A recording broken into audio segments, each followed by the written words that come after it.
Hello students, welcome. In this video, I have discussed about the figures of speech and rhyme scheme of the poem The Brook, written by a great poet Alfred Tennyson. Throughout the poem, you will find one major figure of speech, that is personification, because the brook has been personified. So let's start. Line 1. I come from haunts of coot and hern. Here Brook has been personified, and who is speaking? Brook is speaking. That's why it is called personification. We have one more figure of speech, that is alliteration, because the sound C is repeated in come and coot. Line 2. I make a sudden sally. So here we have anaphora, because here the word I has been repeated. Moreover, we have alliteration. Personification will be there in almost all the lines. Now we have line 4. Here we can see the word bicker, which stands for onomatopoeia. By 30 hills I hurry down.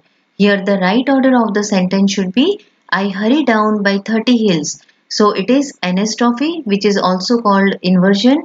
Then we have alliteration also, because the sound H is repeated. Then here we have imagery also, ridges, tops, town. It stands for imagery. They are different images. Then we have alliteration here, 20 and town. Sound T is repeated. Then here also we have alliteration. H is repeated in these two words. So I hope you have understood how imagery has been used, and we can see personification because the brook has been personified. In this line also the right order should be I float till last by Philip's farm. But it is not in this order, and that's why it is called anastrophe. Moreover, we have alliteration also. The sound F is repeated. Here again, as I told you, personification. Here we have more than two figures of speech. You can see here alliteration is there because the word letter M is repeated in words men and me. Then we have repetition also because words men and may are repeated. Then we have antithesis also because here the words come and go, they are contradictory. Now refrain. This is one of the most important figures of speech, and it stands for these two lines, because for men may come, men may go, but I go on forever. These two lines are repeated at the end of each stanza, and they convey the theme of the poem. So such lines are called refrain. In this line, we can identify onomatopoeia, the word chatter. Then we have the adjective stony assigned to face, so it is called transferred epithet. In this line, we have the word sharps and trebles, so it is onomatopoeia. Here the word bubble, which stands for onomatopoeia. Sound B is repeated in these words, so it is alliteration. Here the word babble, so we can identify onomatopoeia. Moreover, there is one more figure of speech, that is internal rhyme, because the words babble and babble, they rhyme. They are rhyming words in the same line. Here we have alliteration in words in words many and my. M is repeated.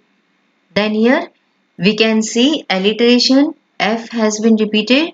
Then we have antithesis, because here field and fallow, they are contradictory, and we have imagery also. We can find imagery in almost all these three lines, fairy foreland, willow, weed and mellow. So these are images. Then we have alliteration here, F is repeated. Here the word W has been repeated.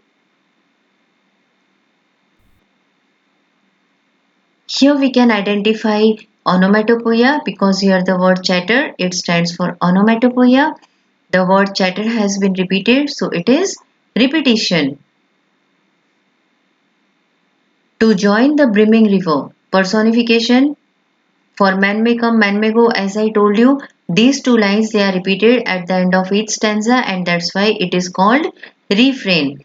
Moreover, in this line, we have repetition, words men and may are repeated, and antithesis for come and go. Moreover, in this line, we can also identify as I flow, I chatter. The right order is this way to be written, but instead of that is I chatter chatter as I flow. So here we can call it anastrophe also. So let's identify figures of speech in line 25. Here we can see antithesis, the words in and out. Here personification is there in line 26. In almost all the lines personification is there, that's why I have not repeated it again and again. Here and there, these are contradictory words, so it is antithesis. Again here and there, antithesis. Anaphora also is there because the word and has been repeated in these two consecutive lines. Here also and is repeated, so again it is anaphora. Here and there, antithesis, and here the sound F is repeated, so it is alliteration also. Here we can see silvery water break. So here the adjective silvery has been assigned to water break, and that's why it is transferred epithet. Here golden gravel, G is repeated, so alliteration. Then we have here for man may come, man may go. Again, if you combine these two lines, it will be refrain.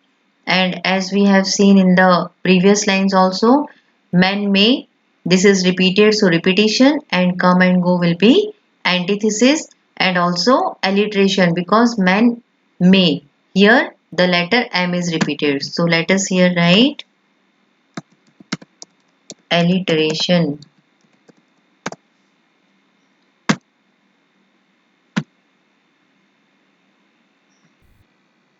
So I hope you will be easily able to identify the figures of speech in this way.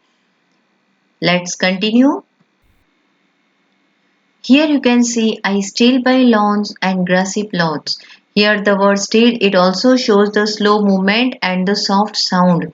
That's why it is onomatopoeia, and also imagery, images of lawns and grassy plots. Again here we can see hazel covers. Again images are used, forget me nots, beautiful flowers.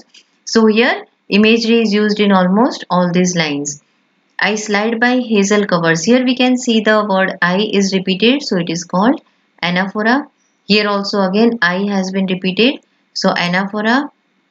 Then here transferred epithet because here lovers, the word lovers has been assigned the adjective happy, but always we cannot assign the adjective happy. It can be sad lovers also, but it depends upon the feeling of the poet. So here it is transferred epithet. The poet feels that they are happy lovers. Here we can see alliteration, S is repeated, G is repeated. Then you can see here that no conjunction is used here and only the punctuation mark has been used. So in such line we can identify the figure of speech which is called ascendant. Then here we have again alliteration, the sound S has been repeated. Then here we have transferred epithet because here the adjective netted has been assigned to sunbeam, and here we have personification. I have not assigned here alliteration because here though the letter S can be seen, the sound is different. Here it is so and here it is show. So I hope you understand the difference. In this line, the word momo, it stands for onomatopoeia. Then we have alliteration, M has been repeated. Then here Bramley wilderness. So the adjective Bramley has been assigned to wilderness. That's why it is transferred epithet. Here alliteration. Then we have here personification as well as anaphora because here you can see I has been repeated. So in these lines we can see personification. Here as I told you these two lines together they are called refrain. Then in this line we have antithesis, alliteration as well as personification and also repetition. Then here we have personification and refrain, these two lines combined together. So let us add here repetition. I hope now you will be able to identify easily the figures of speech.